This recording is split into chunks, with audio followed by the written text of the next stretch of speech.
Hey everybody, I'm Brett Ehrlich, and you might know me from this channel or on Pop Trigger or anywhere else. I've literally been on every other show on the Young Turks network, in addition to doing the Rotten Tomato show back in the day with Alonzo, Atchity, and Mankiewicz. And we've got an awesome new show that we're going to try to bring to you on this channel, and it's called The Reboot. What's The Reboot? Well, we love movies just as much as everyone else, and what we want to do is accomplish the impossible. You might think reboots are the dumbest, worst thing that have ever happened to cinema. But, you know what? The Fly was a reboot. The Wizard of Oz was a reboot. So it can be done. We're going to have our guests pitch their reboots to some of our favorite movies from the past, and by the end of the show, we're going to pick the one that wins. This is just our first try. It may, and probably will, suck a whole lot. But we want you to stick with us, tell us how we can improve it, and hopefully we'll enjoy the crap out of this. Hey everybody, I'm Brett Ehrlich, and welcome to The Reboot, the show where three producers pitch reboot ideas for beloved franchises. And today, we do the Un-rebootable. This is an uphill battle. This is the one film that a lot of folks say cannot be rebooted, don't even try. Back to the Future. Zemeckis directs the 1985 classic where Marty McFly goes back in time to escape something. I guess plutonium. Libyan terrorists. Vaguely racist Libyan terrorists. Poverty. Poverty. And then he goes back in time, and at the end, he has to save his family. It's been called the perfect time travel movie. Take a look in case you've been living in a box since 1985. Marty leads an ordinary life. No McFly ever amounted to anything in the history of Hill Valley. Well, history is going to change. And 1985 is not his year. But Dr. Brown is about to change all that. Are you telling me you built a time machine? What of a DeLorean? He's sending Marty 30 years back in time. It works! It's a flying saucer from outer space! Now, he's trapped in the past. It's got to be a dream. About to meet Chocolate. his future father. He's a peeping Tom. Wow! And he's making an impression on his mother. He's an absolute dream. And he can sleep in my room. Anything you do could have serious repercussions on future events. Now, he's got to make his mother and father fall in love. For crying out loud, I haven't even been born yet. And only Dr. Brown can help him get back to the future. All right. This is not easy, and I respect the hell out of our producers, Kim, John, Andrew. Andrew, we'll start with you. All right. Pitch me your reboot. So as you said, this is very dangerous territory. And so I think going into this, we have to be very respectful of the original, the conceit of the original Back to the Future, which was, what would it be like to go back in time and hang out with your parents when they were teenagers in high school? That Robert Zemeckis himself has said that that was kind of the idea behind where he wanted to go with the movie and why he wanted to explore this idea of time travel. So I think the trick here is to make it the beginning of the movie set today with a modern teenager who goes back in time to the mid-1980s to hang out with their parents when they were teenagers in high school. And so we get a different dynamic because now we're exploring the 80s as the past. And we can take inspiration from movies like The Breakfast Club or like Fast Times at Ridgemont High and give it a whole new spin and kind of cash in on the 80s nostalgia that our generation has and also introduce Back to the Future to a current generation. I think the people who are the exact right directors for this, who have proven that they know 80s style films, are the Duffer Brothers, who directed Stranger Things. And I think just to switch it up, I think it should be a female lead. Martina. Martina McFly, sure.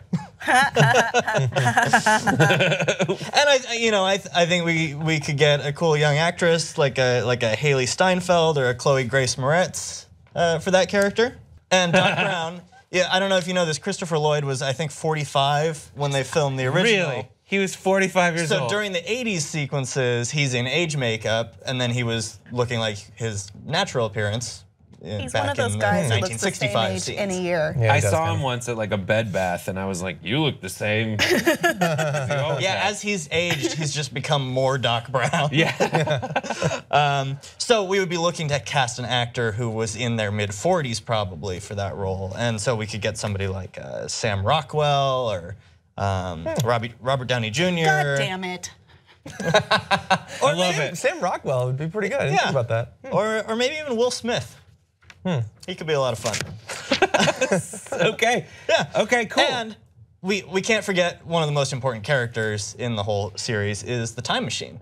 And it's so difficult to replace the DeLorean because it's the most iconic movie car ever. But if you were going to turn any car today into a time machine, it's got to be a Tesla. Tesla. Okay. It does go 0 to 60 very quickly. All right, so we got a good feel for yours. John, let's hear it. Okay, so I'm gonna jump around a little bit. I wanna give you a basic idea of the plot, the little bit that I have. So my reboot is going to be a true reboot. It's not a sequel, it wipes the continuity clean. But I do wanna keep the same sort of themes of the original film, that you have like family and adventure and redemption, the fact that you can change people's lives for the better, but that there's also a heavy dose of like accident and coincidence. Like he initially messes up his family's future by accident, by saving his father, I believe. And so it's the general time travel thing that you try to make these small changes, but you can accidentally make very big scale changes. I started with trying to come up with who could play those iconic roles. And the first person that I thought of, I also went in a similar direction as you, is I thought of Anna Kendrick. I thought that she has the right kind of quirky humor, but like is sort of a straight man, kind of like him. But it could be other people. I also thought about Chloe Grace Moretz, and I thought about Donald Glover. I thought would be an interesting person to play that. But the way I want to go with it is, if we're gonna have the sort of same archetypes from the original movie, I don't want to have the Doctor and Marty. I want to have Marty, or in my version, if it's her, Maddie McFly. They're the same person at different points in their life. And so the way the movie starts, it starts in 2050. There's Maddie McFly as a scientist working on some sort of big government project, either actually time travel or clean energy, and is very successful. Like he's come up with all these scientific like advancements and is lauded and all that, but their personal life is in shambles because they put their whole life into their work. And so thinking back on your life the same way we do as we go through our quarter life crisis, you think about the different points in your life that you would have done it differently to be happier. And so she or he decides to go back and to nudge her earlier self in the right direction to try to make their life better and fuller, happier. But in so doing, messes up the future, also gets discovered by the younger self. And so that's how you have the older Doctor and the Marty McFly character, but they're the same person at very different points in their life, separated by 30 or 40 years. And after being discovered, they have to work together to sort of fix the damage they've done to the timeline. But that rather than focusing on how families can go awry, it's on how, when we think about how we'd use time travel, if you could go back to the beginning of college, what would you change? You think about, well, I wouldn't do this and I wouldn't do this. But then you wouldn't be the same person that you are. And so I think they should have to sort of come to an understanding. Like the older one sees the younger one as having, like being full of potential, but it's also a reminder of where you went wrong. The younger one sees the older one as a dark mirror of what your future could become. And so they have to sort of come to an understanding, fix the timeline, and all that. So it's the self and not the family. It's because we're more selfish in these days. I think that that's more true to right now. And so it would start in 2050, they come back to 2020, because it's gonna take a couple of years to make this thing. That would be the present day at that point. And it would either be Anna Kendrick and maybe Ellen DeGeneres as the older one. That's what I was thinking. Or if it was Donald Glover, I would probably say you could either go more serious with like an Idris Elba, or you could go more comedian with Dave Chappelle as the older one. That's what I was thinking. Okay, wow, that is different. That is, I will say that is refreshingly different. Kim, what is your call? I think it is a major mistake to bastardize Back to the Future in any way. It's a great film the way it is. Kim does the not sequels are come to good. school today. However, I have a solution. I was getting to it. I'm gonna pull. Just don't do it. It's an hour and a half of black. And I'm gonna win. What's your pitch? I'm gonna pull a wide Sargasso Sea. So that's a book, that's the retelling of Jane Eyre, but from the point of view of Bertha Mason, the alleged crazy woman who's locked up in the attic, and that asshole Rochester basically demonized and blamed for everything and ruined her life, even though he's the one who caused all the problems with her. So that's right, this is a retelling of Back to the Future from another perspective because it's never black and white. This is Biff Tannen's Maleficent. Wow. So weird. This story, I didn't ask your comments. Wow. There's Maleficent. This story takes place in a meta timeline between Back to the Future 1 and Back to the Future 2's that whole frame, and in that era, or in those eras from the originals. And it would feature largely unknown actors. My top choice for Biff is Channing Tatum, or Channing Tatum type. I wanted Robert Downey Jr. for Doc Brown. And he's already attached to that film. No, well, it's timed out. It's timed out. Oh, well, I want to see the timestamps on each of your, or we'll radio carbon. I want Miles Teller for Marty McFly because I think he's a jerk, and I'm going to get to this. I agree with you. Wow, that is right on the money for me. I don't like Miles Teller at all. Oh, good. We can talk after the show about that. Wow. I want to include Christopher Lloyd, Michael J. Fox, Crispin Glover, Leah Thompson, Claudia Wells in cameo roles, however. Perhaps as older characters in the continuity. So this story would have you believe, the original story would have you believe that Biff, who has managed to come out kind of on top as the supervisor of the milquetoast George McFly in 1985, doesn't deserve this for whatever reason. But you know, Marty stole this lifestyle. You like Marty, but he stole every part of this new timeline. That's not the way things are supposed to be. The story is told from his point of view. You get George's point of view, you get Marty's point of view, and therefore you get more of a demonized vision of who Biff Tannen is and what he does, because he's kind of a cartoon character. Let's be real. But what do we know about Biff? He doesn't have a relationship with his parents, which indicates something kind of sad, maybe cruel and violent of an upbringing. He lives alone with his grandmother on Mason Street. And yes, this is true. This is in the storyline. He takes care of her in her frailty, both mental and physical. And he can, because he's a strong young man. He's not very smart, as we've picked up through his use of metaphors. But his grandmother is the one person who's loved him his entire life, who maybe didn't force a brutish ideology on him and you know, kind of shun intelligence and learning. And you know, it is what it is. It's kind of a sad existence masked with bravado and a veneer hiding someone who is deeply sad inside.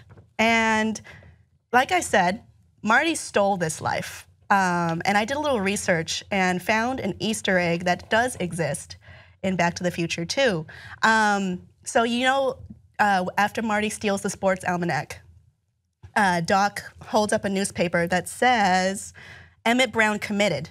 There's another headline under it that says, Nixon to seek fifth term, vows to end Vietnam War by 1985. In Marty's timeline, because of his greed, the Vietnam War lasted at least 10 more years, meaning millions of innocent lives were lost or ruined because of his greed. But at least the McFlys got what they wanted. I want to point out, my mother is a Vietnam War refugee. Did you kill my damn mother, Marty McFly? Do I not get to exist and other innocent people because you needed to have extra money in your already stolen life? Okay. You have blood on your hands, Marty McFly, and yeah, in Biff's timeline, his life is a little bit better, but guess what? People get to be alive in Biff's timeline, so he has to go back in time and set things right the way they should be. Okay, wow. Okay, let's go back around to Andrew. Andrew, yes. you're essentially just doing, it seems like we're doing some gender reversal, and we're kind of preserving the spirit of the original movie. Correct. How do you respond to people who might go and see this film and say, oh my gosh, you're just shamelessly doing the same movie again. So I think when you look at the original Back to the Future, it is such a product of its time that like there are few movies that feel more classic 1980s than the original Back to the Future. And I feel like for current generations that it's important to kind of take them back to the 80s. Okay. And introduce them to the nostalgia of that. Plus then I think it would also be just a fun way of updating it for our generation as well. Interesting. And John, what do you think about Andrew's idea? I think I'm not against the idea of doing that sort of reboot. I think that like Beauty and the Beast was just rebooted in the same way, and I think that simply and how much money did that make? Ooh. Apparently a lot of money. But was it necessary? Yeah, was it necessary? I don't know. I mean, I think anytime you do something like that, especially if you're updating it after 30 years, there's going to be enough small tweaks that people could still be interested in it. I would say that's both a safer way to reboot it because people are so concerned about it shouldn't be rebooted, but also I feel like maybe if you change it more, you run less of a risk of scaring the old fans. I don't know. Okay. I considered the same thing and more of a risk of pissing them off. Maybe, I don't know. I really like I don't know which is riskier. I really like your idea. It feels clean. It feels like we're, it is a perfect movie. What ain't broke, don't fix it. I like the idea of saying, this is the one opportunity you get. If the first film is a 30-year difference, right, and we are at the point where now we're at a 30-year difference from that, that's super clean. John's feels like we're changing the entire theme of it. Well, no, the theme is the same. We're changing the characters, which I think if you're worried about who the hell could play Marty McFly, who could play Doc Brown, well, don't worry about it. I don't have the same Marty McFly, I don't have the same Doc Brown. It's just supposed to keep some of the touchstones, some of the iconic, like the fact that you could have the DeLorean. I would have a 2049 DeLorean because as with everything, they bring those brands back like Indian Motorcycle. So DeLorean comes back in a couple decades. So you have a DeLorean, but it's like a cool new DeLorean. But you get to play with some of the sci-fi tropes. This is at the end of the day a sci-fi movie, and I think that modifying your family's life is interesting, but more people would want to modify their own life, but there are consequences to that. And so I think again, it would be a way of updating it because in the past, they go back to 2055 or 1955 in the original, we'd be going back to our present in the movie. So it would also be updated, just a little bit more updated. What makes yours a Back to the Future movie though, and not just an original time travel story? Well, it's a time travel story where you're meddling in your own family's life rather than going on just a random adventure trying to kill Hitler or something like that. It's that you, in trying to do that, you run the risk of destroying your own present, as in the original movie. So I think that some of the theme, the fact that it's not, like in the second and third movies, they got into more being kind of action-y. And there's a little bit of that in the first. He rides a skateboard or something, but they're not really action movies. They're sort of comedy dramas with a sci-fi twist. And so I would want to keep that same sort of tone. In terms of directors, I don't know directors, but whoever directed like Superbad, I'll choose that person. I just want like it doesn't have to be like Justin Lin or something like that. It can just be like interesting dialogue, people arguing it out, but the idea that you're having this generational argument with yourself, that's what I like. Interesting, interesting. And Kim, yours doesn't seem fun. Yeah, but no, here's the deal. It's not about Marty, it's about Biff. And what I was doing was presenting to you the idea that stories aren't as clean cut as that. They aren't as black and white. There's always another side, there's always another story.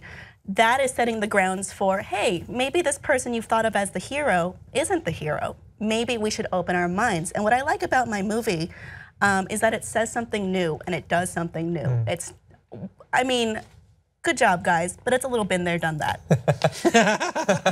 I was just gonna say something nice about your idea, but I think now I won't. It's really hard to get it to move past Marty McFly killed my mom. Rob, he did, but I would keep it very much, I think mine is the only one that won't upset fans of Back to the Future because it doesn't in any way try to make it better or, with new casting or, as much as I disagree with how this happened, do you remember the shitstorm that happened because of the Ghostbusters reboot when they gender flip everyone? I wholly disagree with this.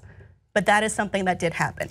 But don't you think that some of the fans might be a little bit mad when you say that their cherished hero killed millions of Vietnamese? and Americans. That's true, even worse. Oh God. But it has kind of like a Wicked vibe to it, so that's interesting. It has a Wicked, Maleficent kind of vibe to it. And would your story explain how poor, unfortunate, neglected Biff Tannen managed to afford such an expensive car? Do you remember how poor, neglected Harry Potter got a Nimbus 2000? Okay. There you go. Wow, this is difficult. Biff went to Gringotts. This is so hard. I don't like this job anymore. I don't like it. I see Andrews as like the cleanest cut way to make millions of dollars. I see John's as like somewhere in the middle. Somewhere in the middle of creative with, it's like a compromise. What if we got Emma Stone? Done. Wait. No. It's a compromise. It's a compromise between like a total reimagining and still kind of sticking with it. And this kind of Rashomon from Biff's perspective is super compelling. I would want to see it. Because you're doing something new and you're not destroying this masterpiece that should not be destroyed or meddled with. Here's the issue. Is I find myself being a shameless money-grubbing freak. And I do, as a selfish 35-year-old, want to see both perspectives on the 80s of what it was like for me to grow up and then introduce new generations to the stuff that I get when references are made. So I'm going to have to greenlight Andrews. I understand it is bad of me. So, Andrew's project has been greenlit. Let's hear it for you guys. Let's clap for ourselves, though. Congratulations to him. Would you go see it?